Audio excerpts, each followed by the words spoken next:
Hello दोस्तों। आज एक और क्वेश्चन हम डिस्कस करेंगे कि इसमें बहुत कम लोगों ने आंसर दिया है।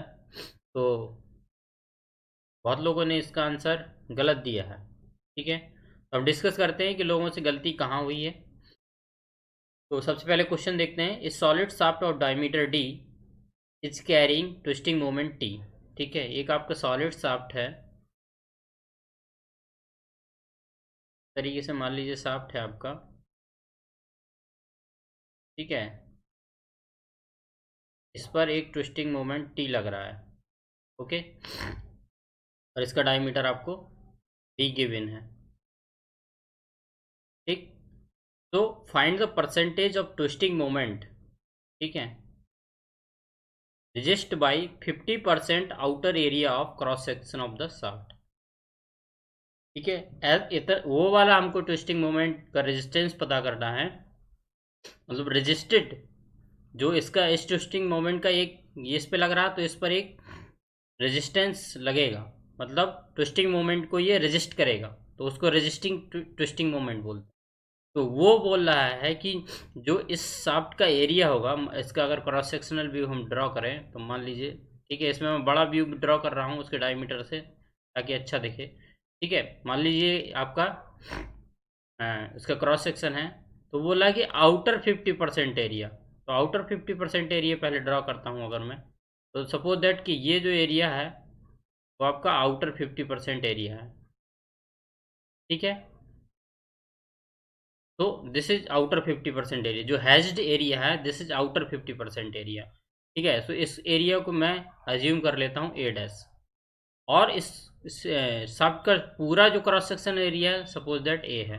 तो अगर इसको मैं लिखूँ सबसे पहले ए कि पूरा क्रॉस सेक्शन एरिया, तो वो क्या हो जाएगा π/4 डी स्क्वायर, क्योंकि इसका डायमीटर डी दिया हुआ है।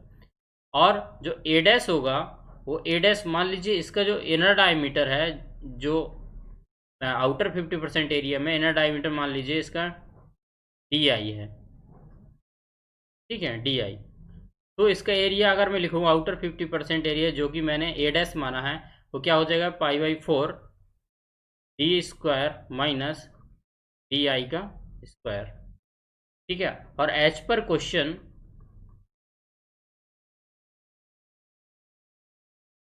ये आपको गिवन है कि आउटर 50% एरिया। ठीक है, outer 50% area of cross section of the shaft. तो अगर मैं लिख सकता हूँ क्या ए डैश इक्वल टू होगा 0.5 ऑफ ए। इसी का तो आउटर 50% मतलब इस एरिया का 50%। ठीक है, जो ए डैश होगा वो ओरिजिनल एरिया का 50%। सो ओरिजिनल एरिया का 50% ए डैश इक्वल टू 50% को अगर मैं इसमें लिखूँ तो 0.5 इंटू पूरा एरिया ए। तो इसको फर्दर अगर मैं लिखूँ तो इसको लिख सकता हूँ π/4 D square minus D inner का square equal to 0.5 π/4 into D square. कोई डाउट? इधर से π/4 कैंसिल। तो यहाँ आप लिख सकते हैं D square minus D I का square equal to 0.5 D square. ठीक है, ये 0.5 डी स्क्वायर यहाँ ले आइए।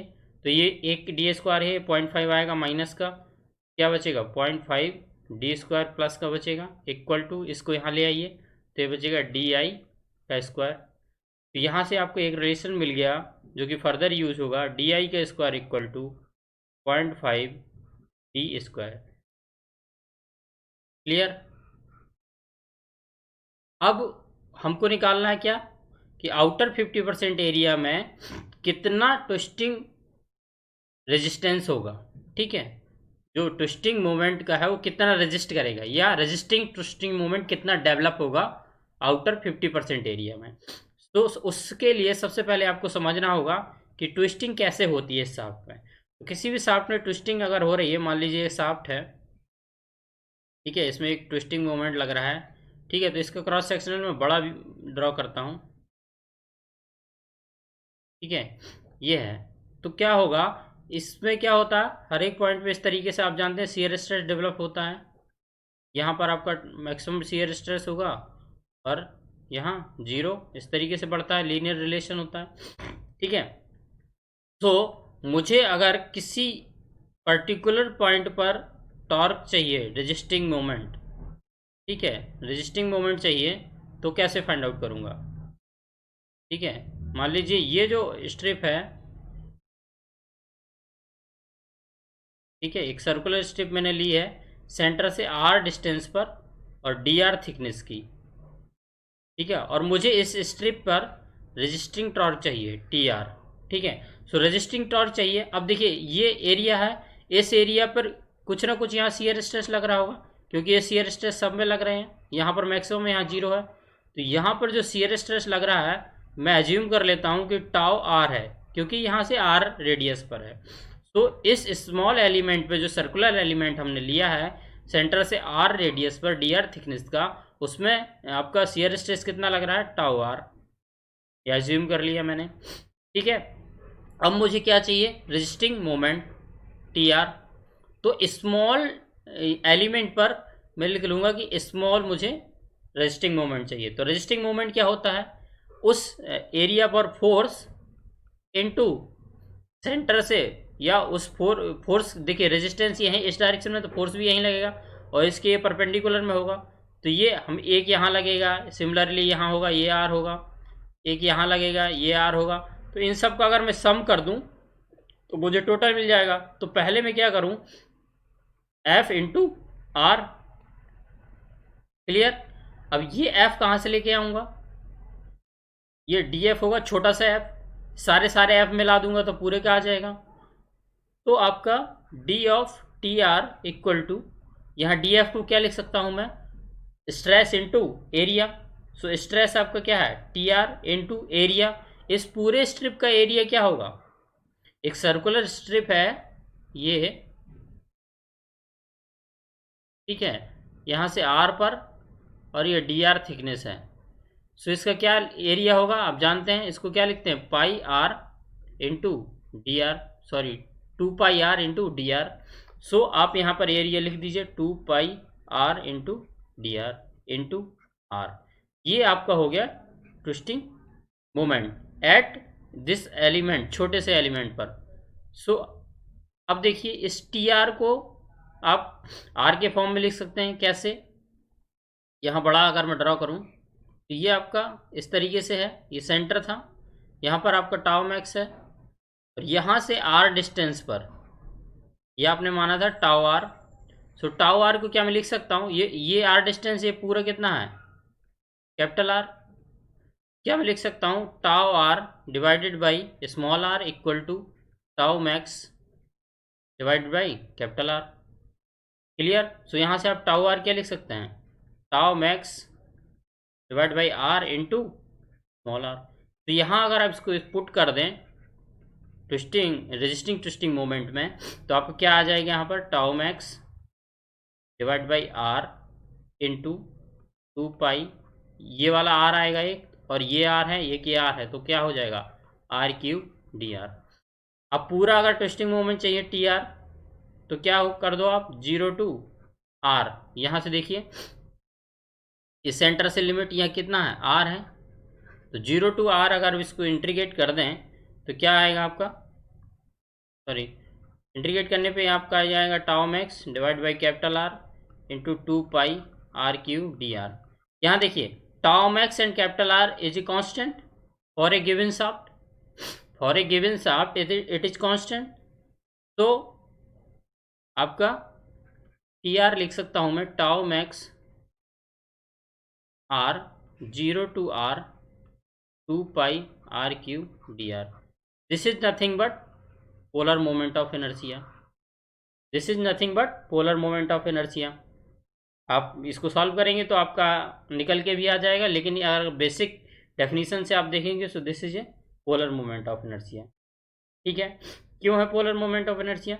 देखिए उस फॉर्म में लिखते हैं R tau max divide by R 0 to R, तो आप लिख सकते हैं 2 पाई आर डी आर या इंटू आर स्क्वायर। ये क्या है आपका? बेसिकली एरिया है। So area into R square क्या होता है? Polar moment of inertia. तो आप यहाँ से लिख सकते हैं कि ट्विस्टिंग जो कपल डेवलप होगा, रेजिस्टिंग ट्विस्टिंग कपल, वो होगा tau max divide by R into I P, और this is constant for a given shaft. आपने देख लिया। सो आप यहाँ से लिख सकते हैं कि this is proportional to I P. यही रिलेशन आपको समझना था कि आपका जो ट्विस्टिंग रेजिस्टिंग ट्विस्टिंग मोमेंट होता है जो भी शाफ्ट में डेवलप होगा, वो उस शाफ्ट के पोलर मोमेंट ऑफ इनर्शिया के प्रोपोर्शनल होगा। ठीक है। सो अब आपको क्वेश्चन में पूछा है कि कितना percent twisting couple outer 50% area से डेवलप होगा। सो मैं पहले निकाल लेता हूँ twisting couple for whole area, जो हमने ए माना था, तो वो क्या हो जाएगा आपका पाई बाई 32 इंटू डी की पावर 4, ये हो गया। अब twisting couple for a dash area, A dash क्या था हमारा 50% ऑफ आउटर एरिया, उसको हमने निकाला था पाई बाई 32। उसका अगर हम लिखें वो हमारा क्या था, अगर आप फिगर देखेंगे तो फिगर में हमारा ये था, हमने ये एज्यूम किया था, ये एरिया हमारा आउटर 50% हमने एज्यूम किया था, और इसका आउटर इनर डायमीटर हमने क्या लिया था डी आई, और आउटर डायमीटर डी। सो ये इसका पोलर मोमेंट ऑफ इनर्शिया अगर हमको लिखना हो तो पाई बाई 32 क्या आ जाएगा डी की पावर 4 माइनस डी आई की पावर 4। यहाँ से आप पाई बाई 32 इंटू डी की पावर 4 माइनस डी आई की पावर 4, आपने वहाँ एरिया से देखिए, एरिया से आपको एक रिलेशन मिला था। यहाँ अगर आप देखें ये D I equal to 0.5 D square, ये आपको रिलेशन मिला था, तो इसका यूज़ करेंगे वहाँ पर। क्या है यहाँ रिलेशन, डी आई के स्क्वायर इक्वल टू 0.5। ठीक है, आपको वहाँ से रिलेशन आपको मिला था, आपको डी आई का square equal to 0.5 D square, इसको आप यूज़ कर लीजिए। ठीक है, अगर इसका आप स्क्वायर कर दे दोनों तरफ तो क्या लिख सकते हैं डी आई की पावर 4 इक्वल टू 0.5 का स्क्वायर क्या हो जाएगा 0.25 और डी की पावर 4। तो देखिए यहाँ डी आई की पावर 4 की जगह क्या मैं ये लिख सकता हूँ, तो यहाँ पर आप लिख दीजिए 2.25 डी की पावर 4। यहाँ पर आप pi by 32 D square common ले लीजिए, सॉरी डी की पावर 4, तो ये क्या बचेगा 1 माइनस 0.25।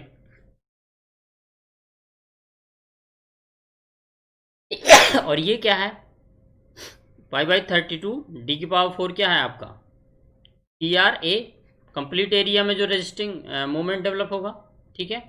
सो क्या मैं इसको लिख सकता हूँ, और ये कितना बचेगा आपका 0.75 इंटू टी आर ऑफ ए लिख सकता हूँ इसको, और ये किसके बराबर था यहाँ पर T R A dash, A dash क्या है 50% ऑफ आउटर एरिया। सो आपको परसेंटेज में बताना है। सो परसेंटेज में क्या हो जाएगा आपका, परसेंटेज में जो ट्विस्टिंग कपल डेवलप होगा वो कितना हो जाएगा T R A dash divided by T R of पूरा एरिया इंटू 100।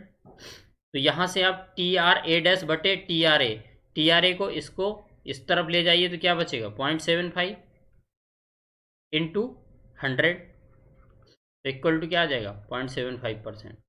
तो आपका इस वाले केस में सॉलिड शाफ्ट के केस में आउटर जो 50% एरिया होता है वो आपका 75% रेजिस्टिंग ट्विस्टिंग कपल डेवलप करता है। ठीक है, या ट्विस्टिंग कपल को रेजिस्ट करता है। ठीक है, सो इसका आंसर हो जाएगा आपका 75। तो 75 देख लीजिए कौन सा ऑप्शन में है, 75 आपका बी ऑप्शन में था। ठीक है, बी ऑप्शन आपका करेक्ट हो जाएगा। तो जिनने बी ऑप्शन दिया वो करेक्ट है। Thank you for watching us. Thank you.